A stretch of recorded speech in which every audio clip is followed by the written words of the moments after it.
Hello बच्चों, स्वागत है आप सभी का हमारे YouTube चैनल एम क्लासेस पर। हम पढ़ रहे हैं ऑर्गेनिक केमिस्ट्री का halo alkane and hello arene chapter. तो पिछली जो हमारी क्लास थी, प्रीवियस क्लास में हमने SN1 और SN2 रिएक्शन को कंप्लीट किया था। उनके जो स्टीरियो एस्पेक्ट हैं, एसिमेट्री है, ऑप्टिकल एक्टिविटी है, रेसमाइजेशन है और रिटेंशन है, इन्वर्जन है, इन सभी टॉपिकों के बारे में हमने एक एक करके अच्छे से डिटेल से स्टडी की है। तो अब हम हमारी जो नेक्स्ट रिएक्शन है, केमिकल रिएक्शन, उस पर बढ़ते हैं। देखिए, जो सेकंड रिएक्शन है वो है elimination reaction. Elimination reaction.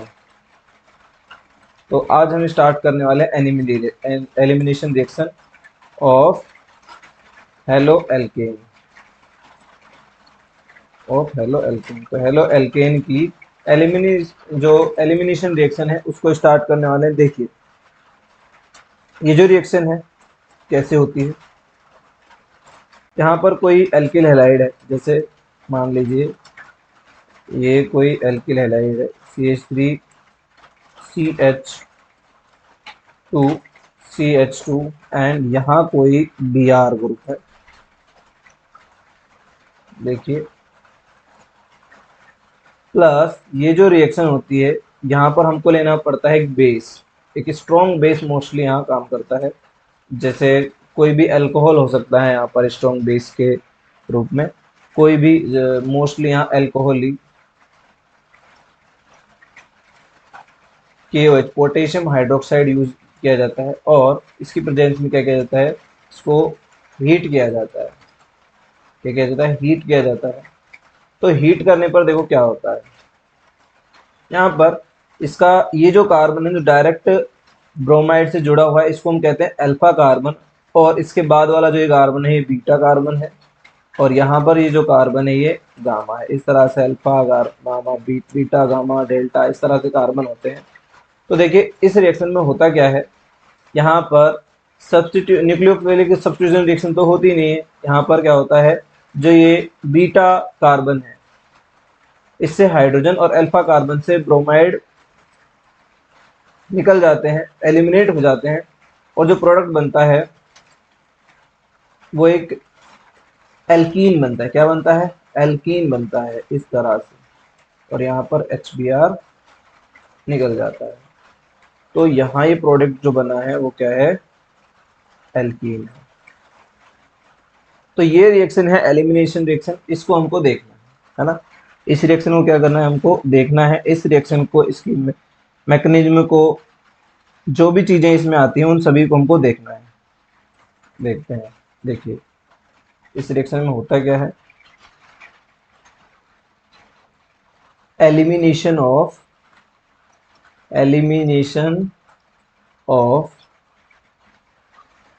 Beta hydrogen and alpha halogen, इनका एलिमिनेशन होता है।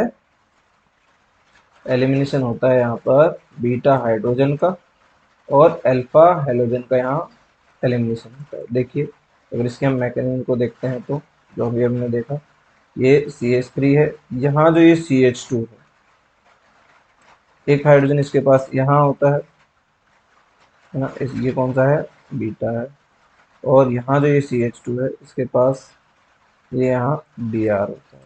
तो देखो, यहाँ पर जो हमने अल्कोहलिक KOH लिया है, तो इसके साथ रिएक्शन होती है, तो जो बेस की टेंडेंसी होती है प्रोटॉन को एक्सेप्ट करना, तो ये क्या करता है, यहाँ पर से इस प्रोटॉन को ले जाने का काम करता है। इसको काम करता है, इस प्रोटॉन को यहाँ से ले जाने के काम करता है, जो कि कहाँ है, बीटा कार्बन पर है।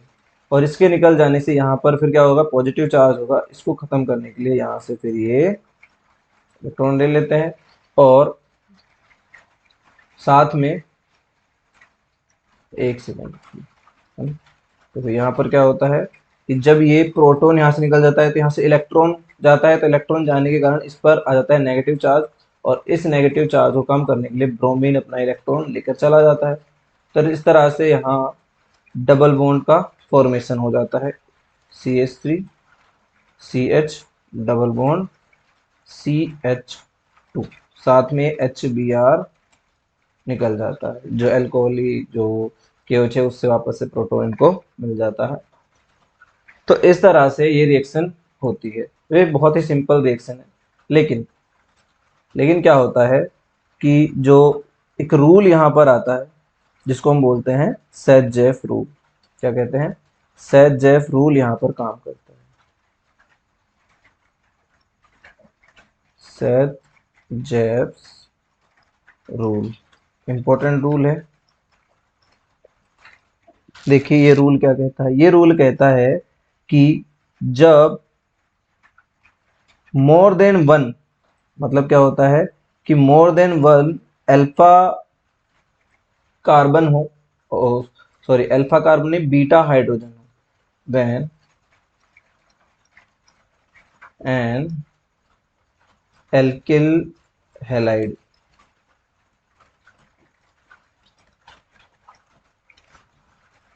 when an alkyl halide two or more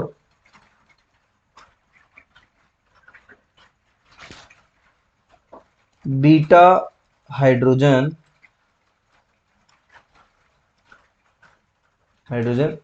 present, then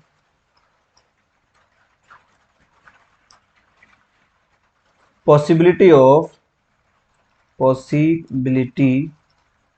of products are more than one. एक से ज्यादा प्रोडक्ट बनने की पॉसिबिलिटी होती है, but which product form high amount, कौन सा प्रोडक्ट होगा जो हाई अमाउंट में बनेगा, ये डिसाइड होता है किससे? सेट-जेफ के रूल से। अब देखिए सेट-जेफ का रूल कहता है कि इस कंडीशन में, in this situation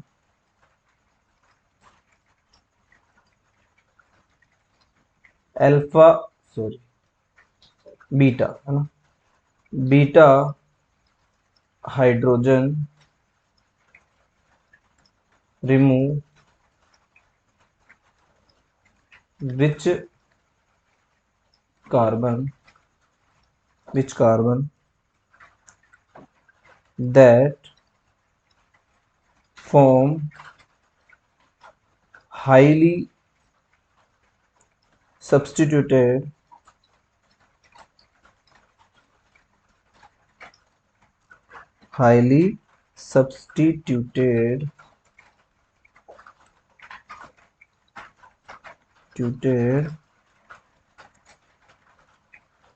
double bond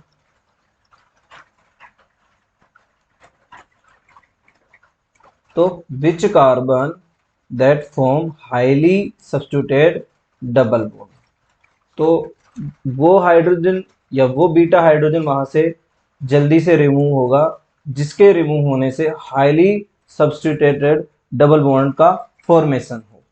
अब देखिए इसका एग्जांपल हम यहाँ देखते हैं। ये जो रूल है, ये क्या है रूल? ये कौन सा रूल है? इसी को हम सेट-जेफ रूल कहते हैं। इसी को क्या कहते हैं? सेट-जेफ रूल कहते हैं। यहाँ पर ये इंपॉर्टेंट हो जाता है। लेकिन कंडीशन क्या है? जब एक से ज़्यादा क्या हो? बीटा हाइड्रोजन प्रेजेंट हो, तब ये कंडीशन लागू होती है। इसके लिए एक एग्जांपल देखते हैं। देखिए एग्जांपल क्या है? यहाँ पर एक कंपाउंड है CH3, यहाँ ये CH2, ये कार्बन जिससे क्या जुड़ा हुआ है? डायरेक्टली Br जुड़ा हुआ है, और यहाँ से एक CH2 जुड़ा हुआ है, सॉरी CH3 जुड़ा हुआ है, और एक CH3 इससे यहाँ जुड़ा हुआ है। अब देखिए यहाँ पर अगर हम चेक करें तो ये क्या है, अल्फा है, ये क्या है, बीटा है, ये भी क्या है, बीटा है, और ये भी क्या है, बीटा है। अब हमारे पास देखिए पॉसिबिलिटीज क्या क्या है ना, हमारे पास क्या क्या पॉसिबिलिटीज है उसको चेक करते हैं।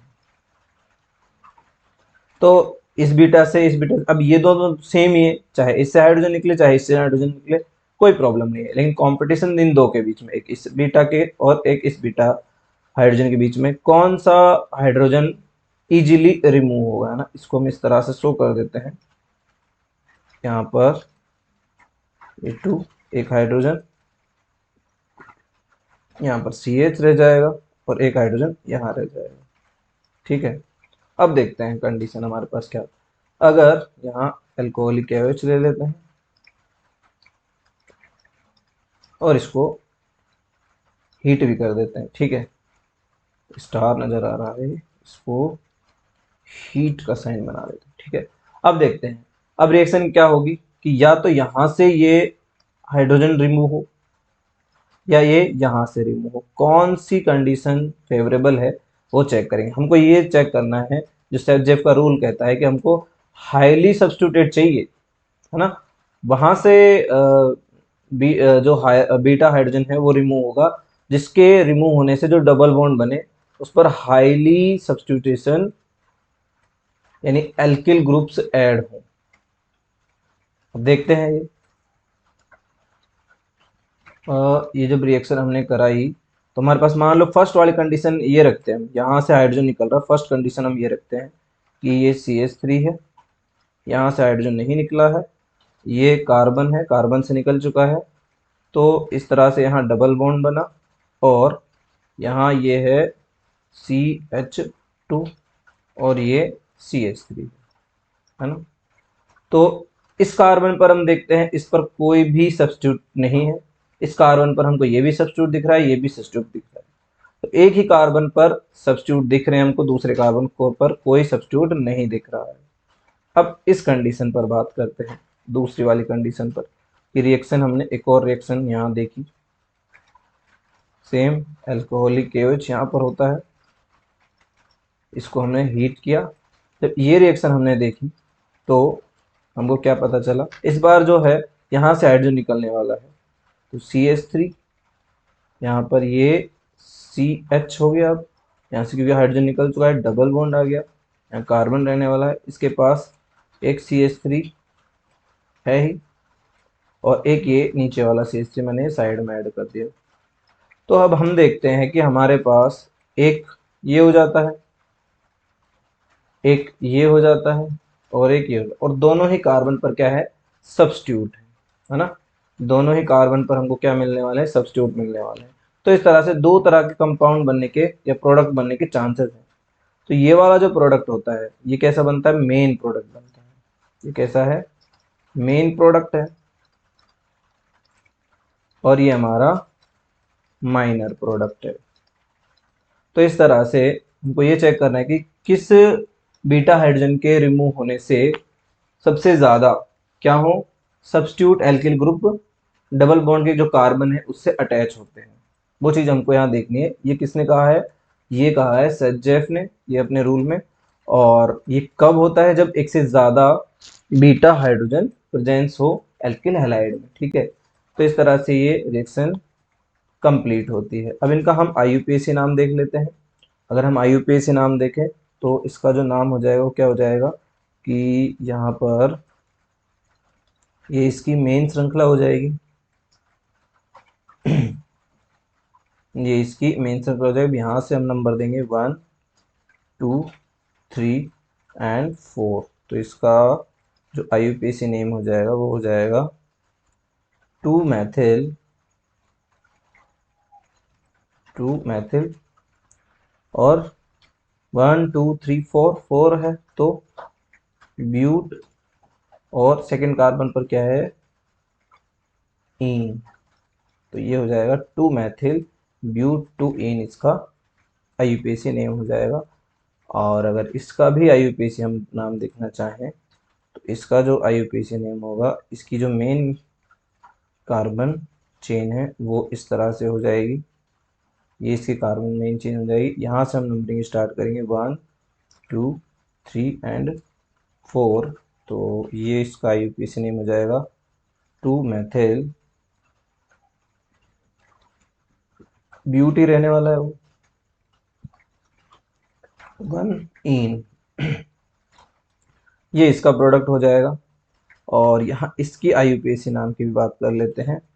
तो इसका जो आईयूपीएसी नेम है वो इस तरह से हो जाएगा। ये यहाँ पर मेन जो क्या है, ये कार्बन चेन, ये मेन कार्बन चेन है ना। और इसका जो आईयूपीएसी नेम हो जाएगा, यहाँ से हम नंबरिंग करेंगे 1 2 3 एंड 4। तो 2 ब्रोमो 2 मैथिल एंड कार्बन कितने 1 2 3 4 ब्यूट। तो यहाँ पर कोई डबल बॉन्ड है नहीं, तो सिंपल ब्यूटेन हो जाएगा। तो 2 ब्रोमो 2 मैथिल जो ब्यूटेन है उसकी रिएक्शन हमने देखी और एलिमिनेशन रिएक्शन को हमने यहाँ अच्छे से स्टडी कर लिया। अब देखिए एक चांसेस होते हैं, है ना। जो रिएक्शंस होती हैं उनके पास चांसेस होते हैं कौन सी रिएक्शन को वो अडॉप्ट करें, है ना। ये चांसेस होते हैं किसके पास, किसी भी रिएक्शन के पास ये चांसेस होते हैं। अब कौन कौन से चांसेस होते हैं, यहाँ पर ये चांसेस हैं इनके पास। देखिए न्यूक्लियोफिलिक सब्स्टिट्यूशन रिएक्शन में एक तो है न्यूक्लियोफिलिक सब्स्टिट्यूशन रिएक्शन, यानी कि एसएन रिएक्शन हो। अब कौन सी होगी, SN1 होगी या SN2 होगी, ये भी सिचुएशन डिसाइड करेंगी। और वर्सेस यहाँ पर क्या है, एलिमिनेशन रिएक्शन, एलिमिनेशन रिएक्शन हम इसके बारे में हम बात करने वाले हैं, है ना। देखो यहाँ पर ये दो पाथ हैं, क्या है, क्या है, पाथ फॉर रिएक्शन, है ना। ये रिएक्शन के पाथ है, मतलब रिएक्शन को तो होना है लेकिन किस पाथ से होना है, और पाथ से डिपेंड करेगा कि प्रोडक्ट क्या बनेगा, है ना। तो किस पाथ को चुनकर जल्दी से रिएक्शन कंप्लीट होगी, उस रिएक्शन को फास्टली कंप्लीट होना है जल्दी से जल्दी। अब वो कौन से पाथ को चूज करे ताकि रिएक्शन जल्दी हो, ये डिपेंड करता है, ये किन पर डिपेंड करता है, ये डिपेंड करता है, ये डिपेंड करने वाला है किन पर, एल्किल हैलाइड की नेचर पर, कि एल्किल हैलाइड की नेचर कैसी होने वाली है, न्यूक्लियोफाइल पर, कि जो न्यूक्लियोफाइल है वो कैसा होने वाला है, बेस है ना। बेस स्ट्रॉन्ग बेस होता है तो एलिमिनेशन रिएक्शन होती है, स्ट्रॉन्ग बेस होता है तो कौन सी रिएक्शन होती है, एलिमिनेशन रिएक्शन होती है। न्यूक्लियोफाइल ही क्या करने लग जाता है, बेस का फंक्शन करने लग जाता है। तो बहुत सारे जो ये फीचर हैं ये होने चाहिए, ये क्या करेंगे, ये डिसाइड करेंगे कि रिएक्शन किस तरह से होगी। और यहाँ पर क्या होगा कि न्यूक्लियोफाइल का साइज है वो स्ट्रॉन्ग है या नहीं है, ये डिपेंड करेगा, मतलब ये साइज कैसा है, स्ट्रॉन्ग है या वीक है, ये भी चीज़ें हैं जो डिसाइड करते हैं। बेस के कंडीशन में भी वही है, बेसिसिटी यहाँ पर शो करता है न्यूक्लियोफाइल। देखिए when when nucleophile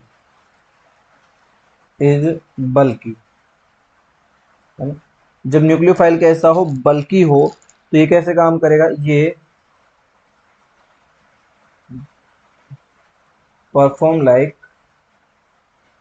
perform as strong base. तो यहाँ पर स्ट्रॉन्ग बेस के रूप में फंक्शन करने वाला है। और जब ये स्ट्रॉन्ग बेस के रूप में फंक्शन करेगा तो जो रिएक्शन ये चूज करने वाला है, जो पाथ ये चूज करने वाला है, वो क्या होगी, एलिमिनेशन रिएक्शन होगी, एलिमिनेशन रिएक्शन होगी, है ना। जैसे यहाँ पर हमको एग्जाम्पल दिया भी हुआ है एनसीईआरटी में, उसके बारे में बात करते हैं। यहाँ पर देखिए एक ग्रुप है, ये CH3 कार्बन है, ये CH3 है, यहाँ O माइनस है, तो ये एक न्यूक्लियोफाइल है। क्या है ये? एक और आप देख रहे हो कितना बल्कि इसके पास 3 एल्किल ग्रुप्स यहाँ ऐड है। ये अटैक कर रहा है, किस पर अटैक कर रहा है? यहाँ पर ये अटैक कर रहा है इस पर, ये कार्बन है, इससे एक एल्किल ग्रुप और जुड़ा हुआ है, इसको इस तरह से शो कर देते हैं।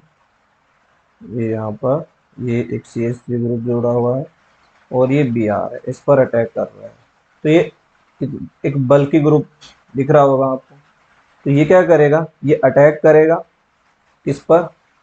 ये कार्बन पर अटैक नहीं करके ये इससे, क्योंकि क्या है, ये भी बीटा है और ये भी बीटा है और ये कौन सा है? अल्फा।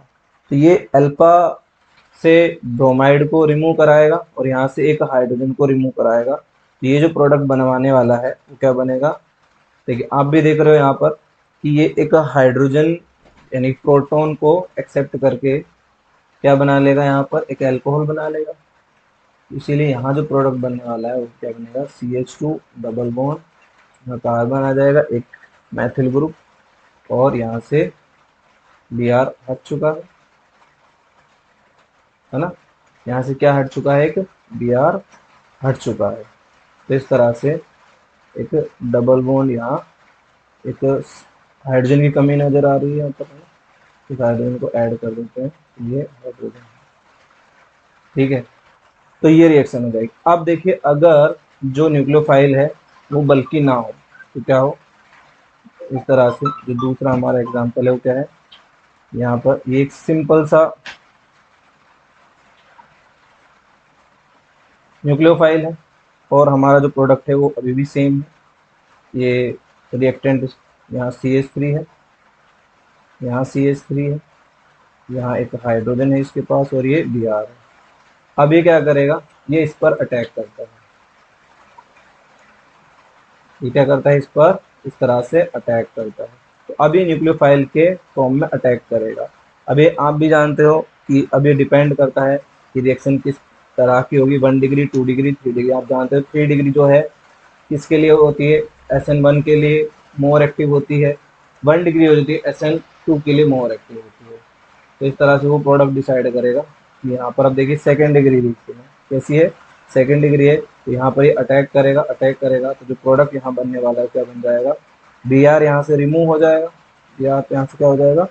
रिमूव हो जाएगा। तो प्रोडक्ट बनेगा CH3 CH2O, कार्बन हाइड्रोजन, इधर CH3 है, यहाँ CH3 है और यहाँ से Br माइनस रिमूव हो जाएगा। तो इस तरह से ये क्या बन जाएगा? आपको इस दिख रहा होगा, ये ईथर बन गया। इधर क्या बन चुका है? ईथर बन चुका है ना? और ये क्या है? ये है एल्कोक्साइड आयन, एल्कोक्साइड आयन है ना? ये एल्कोक्साइड आयन है जो क्या कर रहा है? न्यूक्लियोफाइल के रूप में अटैक कर रहा है। यहाँ क्या कर रहा है? ये न्यूक्लियोफाइल, और यहाँ कर रहा है ये as a strong base, strong base. दोनों में ही इन्होंने अपनी क्या की, अपनी जो कैरेक्टर है वो चेंज किया हुआ है अकॉर्डिंग टू सिचुएशन है ये, ठीक है। तो इस तरह से कौन सी रिएक्शन होगी ये डिपेंड करता है न्यूक्लियोफाइल की नेचर पर, उसके सराउंडिंग पर भी डिपेंड करता है। जैसे हम देखते हैं कि यहाँ पर इस रिएक्शन को कराने के लिए हमको क्या चाहिए? थोड़ा मीडियम हीट रखते हैं और अल्कोहल मीडियम रखते हैं। तो ये हो गया। अब हमारी जो नेक्स्ट रिएक्शन है उसके बारे में बात करते हैं। तो नेक्स्ट रिएक्शन देखते हैं वो क्या, कौन सी रिएक्शन होने वाली है। थर्ड रिएक्शन अब यहाँ से हमारी स्टार्ट होती है जिसका नाम है reaction with metals, reaction with metals. तो मेटल्स के साथ रिएक्शन देखिए, जो कार्बन है वो मेटल्स के साथ रिएक्शन करके carbon react with metals and form organometallic compound. क्या बनाते हैं ये? ऑर्गेनोमेटेलिक कंपाउंड बनाते हैं। मेटेलिक कंपाउंड बनाते हैं। काफ़ी सारे कंपाउंड होते हैं। इसमें एक बड़ा ही फेमस एक कंपाउंड है जिसका नाम है RMGX। बड़ा ही फेमस है। इसको हम क्या कहते हैं? इसको हम कहते हैं ग्रिग्नार्ड रिएजेंट। क्या कहते हैं? Grignard reagent. ये ग्रिग्नार्ड रिएजेंट है। यहाँ पर आप दिख रहा होगा एक एल्किल ग्रुप, एक मैग्नीशियम है और एक हेलोजन है ना। तो यहाँ पर देखिए जो ये एल्किल ग्रुप और मैग्नीशियम, इसके बीच जो ये बॉन्ड है ये क्या है? कोवेलेंट बॉन्ड है। कैसा बॉन्ड है? कोवेलेंट बॉन्ड है। और यहाँ पर इसके हेलोजन के साथ क्या होता है? ये एक आयनिक बॉन्ड के फॉर्म में अटैच होता है। यहाँ प्लस होता है, मैं इस तरह से इसको शो कर सकते हैं। इसके ऊपर में माइनस होता है। तो यहाँ पर मैग्नीशियम के पास क्या होता है? प्लस चार्ज होता है और इन दोनों के पास प्लस माइनस चार्ज होता है। और यहाँ पर जो बॉन्ड बनता है वो कैसा बॉन्ड होता है? आयोनिक बॉन्ड होता है। तो जो ये ग्रिग्नार्ड रिएजेंट है, Grignard reagent have two type of bonds. Two type के बॉन्ड होते हैं। कौन कौन से बॉन्ड होते हैं? फर्स्ट होता है कोवेलेंट। कोवेलेंट जो क्या किसके बीच में होता है? कार्बन और मैग्नीशियम के बीच में। और दूसरा होता है आयोनिक। ये किसके बीच में होता है? मैग्नीशियम एंड हेलोजन के बीच में होता है। इस तरह से अब देखिए जो ग्रिग्नार्ड रिएजेंट है ये क्या करता है? ये मॉइस्चर की प्रेजेंस में बहुत ज़्यादा एक्टिव शो करता है ना। Grignard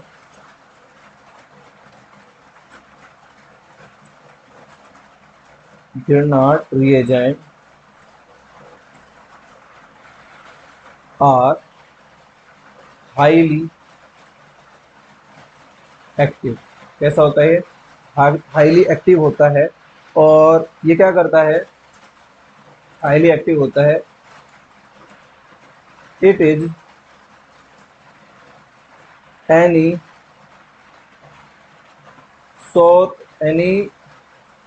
source of proton, sorry, है ना। इट इज रिमूव, ये रिमूव कराता है प्रोटॉन को। कोई भी प्रोडक्ट मोस्टली होता है उसे क्या कर सकता है? ये रिएक्ट करता है और, है ना, it is react with any source of proton, मतलब कोई भी सोर्स जो प्रोटॉन देता है उसके साथ रिएक्शन करता है एंड गिव हाइड्रोकार्बन।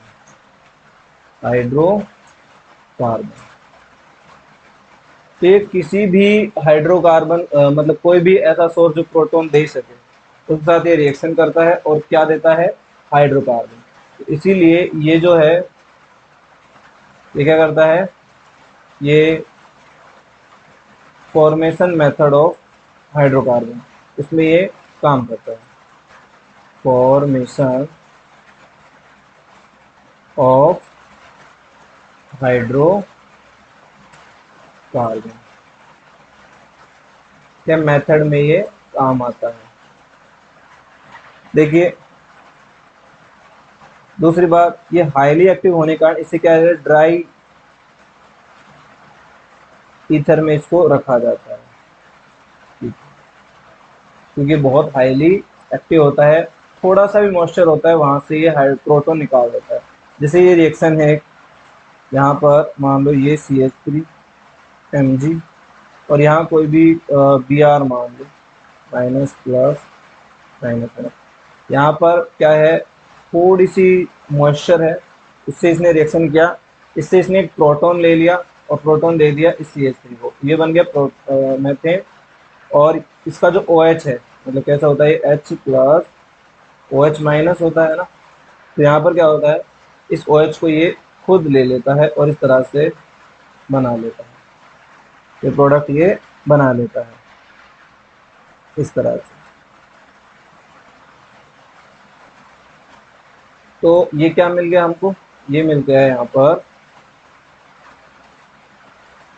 एल्केन। ये क्या है, हाइड्रोकार्बन, हाइड्रोकार्बन।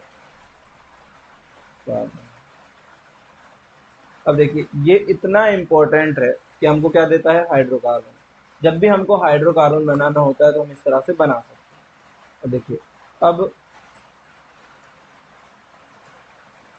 फॉर्मेशन ऑफ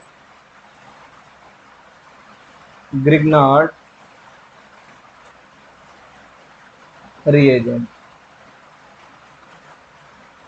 आखिर ग्रिग्नार्ड रिएजेंट का फॉर्मेशन कैसे होता है, तो इसका फॉर्मेशन होता है जब हम एल्किल हैलाइड, इसकी एल्किल हैलाइड की रिएक्शन कराते हैं, किससे, मैग्नीशियम की, मैग्नीशियम से रिएक्शन कराते हैं। और प्रेजेंस क्या होती है, ड्राई ईथर हम यहाँ लेते हैं, क्या लेते हैं, ड्राई ईथर की प्रेजेंस में ये रिएक्शन होती है, ड्राई ईथर की प्रेजेंस में ये रिएक्शन होती है और हमको मिल जाता है RMgH। ये क्या है, Grignard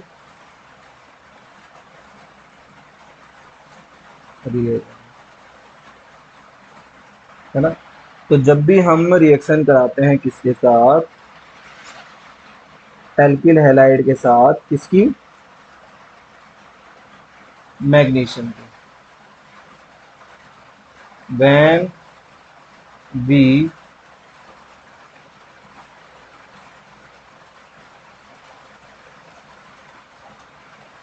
when we reacted haloalkane with magnesium, इसके साथ मैग्नीशियम एंड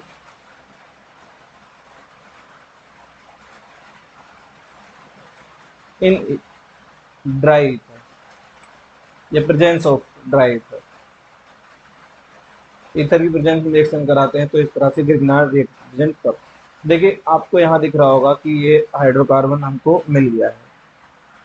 इस तरह से हम जब भी हमको कार्बन या हेलो एल्केन बनाने, हेलो एल्केन से हमको क्या चाहिए होता है, कोई भी हाइड्रोकार्बन बनाना होता है, तो हम इस तरह से क्या कर सकते हैं, बना सकते हैं, किसी से भी बना सकते हैं।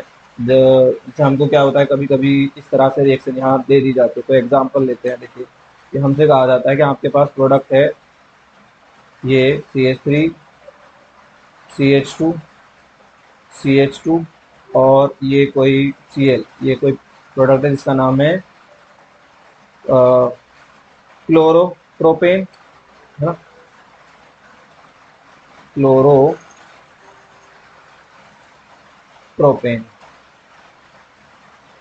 ये क्या है, ये हमारा रिएक्टेंट है और हमको क्वेश्चन दिया गया है कि आपको इससे बनाना है प्रोपेन। क्या बनाना है, प्रोपेन फॉर्म करना है।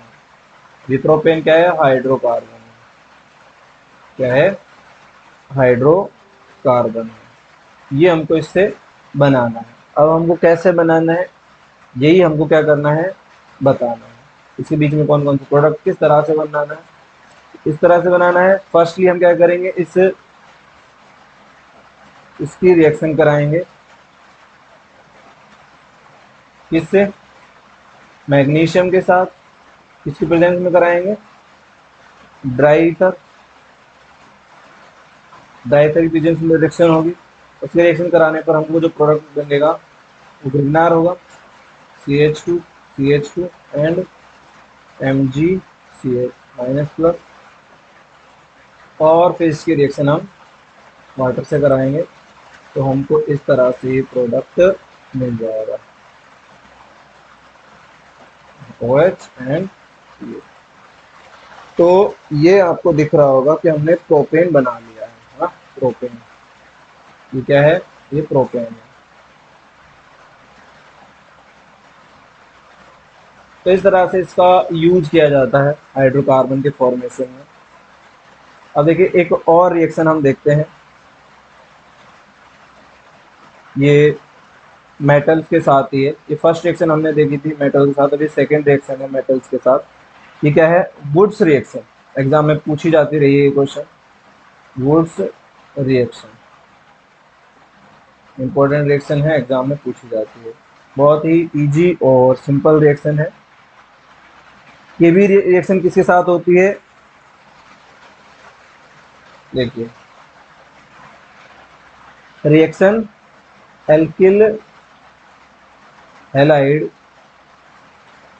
रिएक्ट विद सोडियम मेटल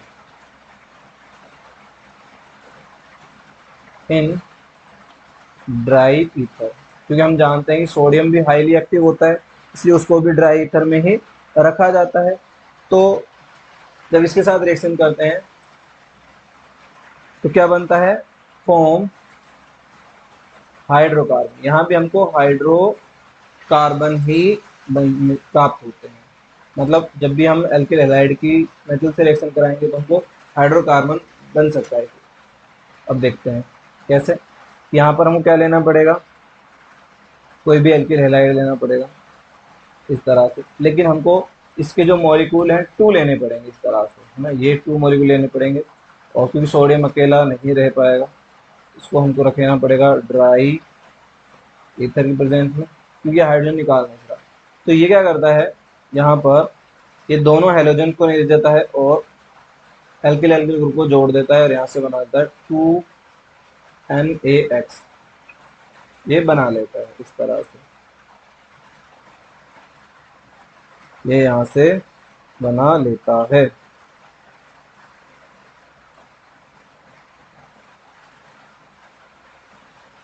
एक मिनट रखिए, थोड़ा सा नेटवर्क इशू आ गया है।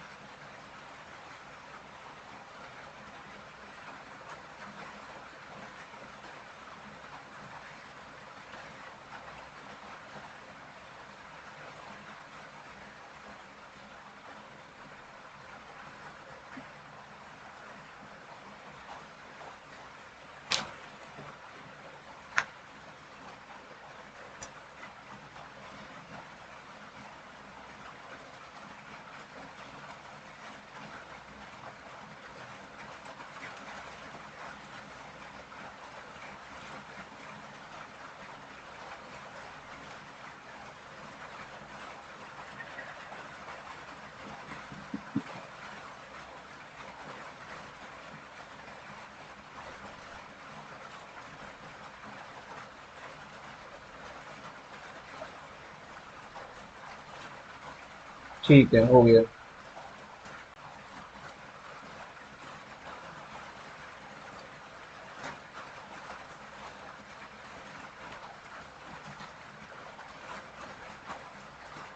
देखिए हम रिएक्शन विद मेटल्स कर रहे थे, तो अभी हमारी ग्रीनिया के साथ हो चुकी थी रिएक्शन, और हम यहाँ पे वुड्स रिएक्शन करते। तो ये रिएक्शन इस तरह से हमको यहाँ क्या मिल गया, ये भी हाइड्रोकार्बन मिल गए हमको। क्या मिल चुके हैं यहाँ, हाइड्रोकार्बन, कार्बन यहाँ हमको मिल चुके हैं। तो इस तरह से जब भी हमको क्या करना होता है, कार्बन नंबर्स जो एल्केन के ज़्यादा नंबर के प्रोडक्ट हमको बनाने होते हैं, तो उस तरह से हम यूज़ करते हैं। एक एग्जांपल का यहाँ यूज़ करते हैं, ये इस बार यहाँ आयोडीन ले लेते हैं जैसे मान लो, और यहाँ CH3, इसके 2 मॉलिक्यूल लिए हमने, और 2 मॉलिक्यूल हमको सोडियम के लेने पड़ेंगे। रिएक्शन होगी ड्राई ईथर की प्रेजेंस में होगी, और हमको मिलने वाला है ये प्रोडक्ट, साथ में 2NaI। तो इस प्रोडक्ट का नाम क्या हो जाएगा, इसका नाम हो जाएगा एथेन क्या हो जाएगा, ये प्रोडक्ट का नाम हो जाएगा। तो आज की क्लास अभी हम यहीं पर एंड करते हैं। आई होप आपको समझ में आया होगी। रिएक्शन हमने रिएक्शन जो मेथल्स मेटल्स के साथ करनी है, एलिमिनेशन रिएक्शन को। तो हेलो एल्केन की जो केमिकल रिएक्शन है वो हमारी खत्म होती है, हमने सारे रिएक्शंस कर ली है। इसके बाद हम हेलो एरीन की सॉरी हेलो एल्केन की खत्म हुई है, हेलो एरीन की रिएक्शन नेक्स्ट क्लास में स्टार्ट करते हैं। तो ठीक है, आज क्लास एंड करते हैं। धन्यवाद।